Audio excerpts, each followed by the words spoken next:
gauche. Par contre, ce qui est clair, c'est qu'il n'existe qu'un seul peuple de gauche. Et la question, elle est là. C'est-à-dire, de quelles idées ce peuple de gauche va s'emparer? Est-ce que c'est les nôtres ou est-ce que c'est ceux des sociaux-libéraux? Et tout l'enjeu est là. Il y a plusieurs choses qui sont en train, des débats très importants qui traversent la gauche au niveau français, au niveau européen.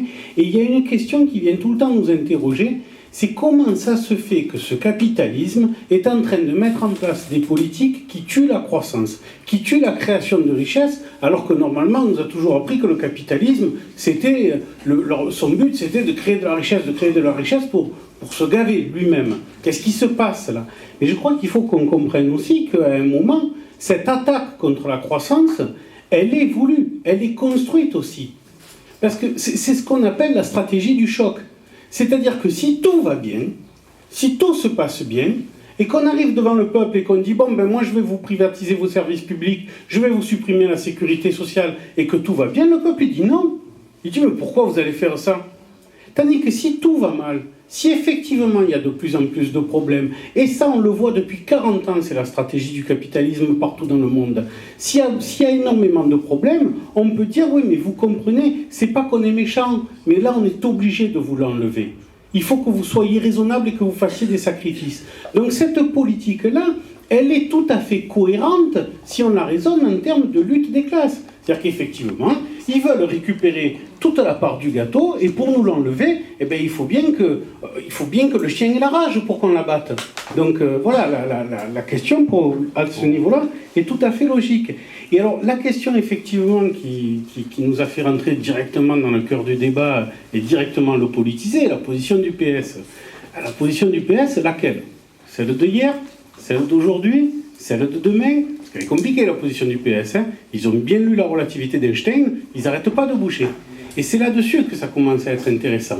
Parce que justement, on voit bien dans quel... Maintenant, ils ont le pouvoir. Et là, ils se retrouvent au milieu de leurs contradictions. C'est-à-dire, est-ce qu'eux vont participer à cette politique de destruction qui va les entraîner eux aussi? Ou est-ce qu'ils vont se positionner autrement et enfin répondre aux besoins du peuple? Ils n'ont pas tranché, ils sont très très embêtés. Ils voudraient bien appliquer une politique d'austérité et ainsi de suite, mais ils savent que ça va être catastrophique pour eux. Et donc effectivement, nous là-dessus, on a vraiment à se battre pour que le peuple exige qu'on réponde à ses besoins. Et ça s'appelle un rapport de force. Que ça soit avec le PS, que ça soit avec n'importe qui, ça s'appelle un rapport de force. Et c'est comme ça, je pense, qu'il faut le prendre. Et la question là-dedans aussi, parce que aussi on a souvent cette question de il faudrait que ça bouge partout en Europe. Oui, c'est clair, ça serait vachement bien si ça bougeait partout en Europe. Mais la position de la France, elle est très importante là-dedans. Et c'est ça qu'on est en train de jouer. Parce qu'on voit bien, et c'est ce qu'on disait avant le 6 mai, que cet axe Sarkozy-Merkel, il est fondamental et il leur permet d'avancer à une vitesse folle et d'imposer des choses complètement folles. C'est pour ça que les Grecs attendaient que Sarkozy perde. Parce qu'effectivement, casser cet axe-là, c'était fondamental. Donc ce qui se passe en France, c'est un levier très très important.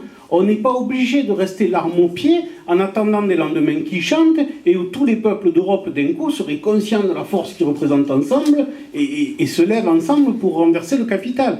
Il y a des choses à faire là qui peuvent renverser la donne. Et on le voit bien, on voit bien que c'est en train de leur faire peur ce qui est en train de se passer. D'autant plus que quelle était leur stratégie jusque-là? C'était que la poursuite de la crise au niveau européen devait amener à l'extrême droite. C'est ce qu'ils n'arrêtaient pas de dire. Ils nous faisaient peur avec ça, ça permettait qu'on soit raisonnable dans les urnes, qu'on vote le plus utile possible, et en même temps, ça permettait aussi que voilà, les rouges n'arrivent pas. Qu'est-ce qui vient de se passer en Grèce? Il n'y a pas eu de raz-de-marée d'extrême droite. Il y a eu une montée très forte des nôtres. Parce qu'on ne peut pas les appeler autrement, c'est les nôtres. Et ça, là, ils commencent à avoir peur. Parce qu'ils se disent, mais cette stratégie du choc qui marche depuis des décennies, ça ne marche pas en Europe.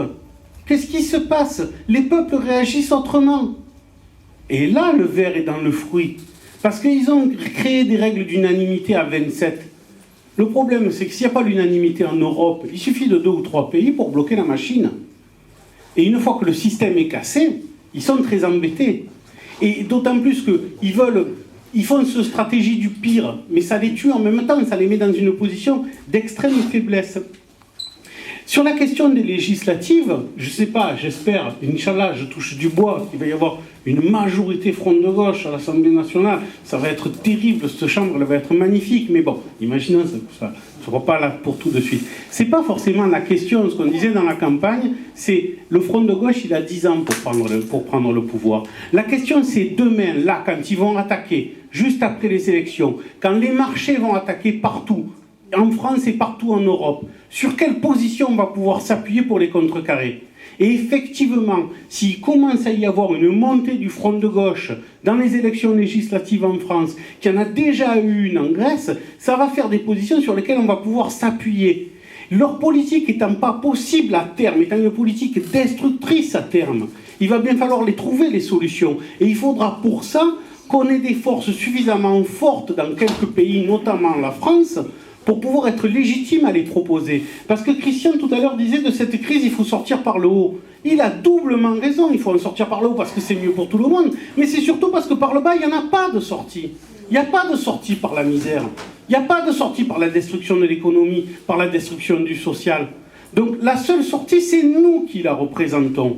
Donc c'est nous ou le chaos, ou la nuit qui tombe sur l'Europe. Et donc il va falloir qu'après les législatives, on ait suffisamment de force, peut-être pas pour prendre le pouvoir tout de suite, mais pour faire que, à cette croisée des chemins européennes, ça soit le progrès qui soit choisi. Gramsci disait, la crise, c'est quand le vieux se meurt et le jeune n'arrive pas à naître. Les législatives, c'est l'accouchement du peuple.